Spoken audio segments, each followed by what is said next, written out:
Why is it that we run into having the sense of exhaustion and low energy? What is it? So, we're exploring this question today.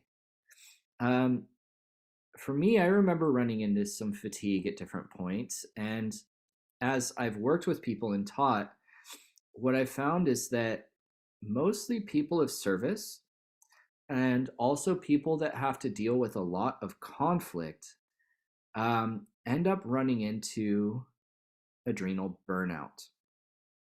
Okay, it is the healer syndrome of always giving, always doing so much, wanting to help. And what also starts to create this burnout can be a deeper sense of despair. Okay, so if we have old grief, old sorrow in our lungs, it creates something that I've always explored called silent crying. Um, Silent crying is where we are in sorrow, we are in grief, but are not allowing ourselves to feel and emote it and process it. And what happens with the heart chakra and the lungs is that the energy gets heavy and this fatigue, heaviness comes in. This is where my first level of adrenal burnout came was because I really struggled as a teenager having that relationship with sorrow.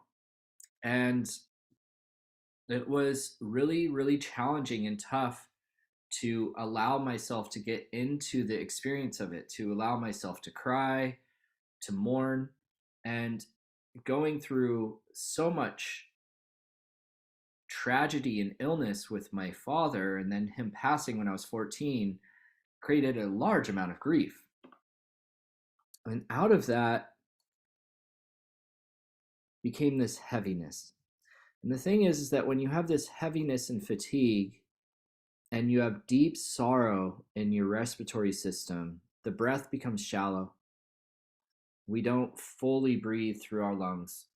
It becomes just this light breath.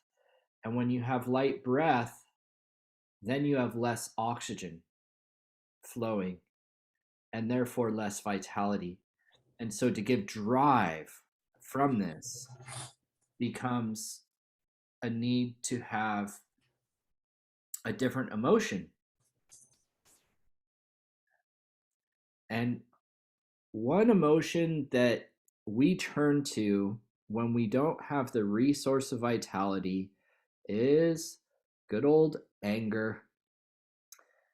Gotta love that anger, you know. Oh, I'm finally frustrated enough, I'll wash the dishes. You know, oh my gosh, they piled up for days. This type of feeling about it. Or, I'll finally get to that task, right? You get this frustration, a discouragement, all these like avenues and angles of anger. What anger's doing is stimulating testosterone in the adrenals that then stimulates cortisol to be released. And that stimulates movement and activity and action with whatever the task is because you don't have vitality. You're already in a fatigue. So, this silent crying, this mourn in the respiratory can over time create low energy levels, and then we override it with our adrenals, and we rely on our adrenals rather than our bones for vitality, rather than our breath for vitality. And out of this comes adrenal burnout because our adrenaline is meant for quick action, for immediate response to situations that might feel threatening. Where I'm not threatened by the stack of dishes in my sink.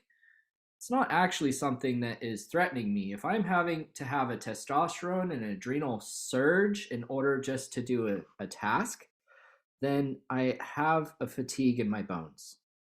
Okay.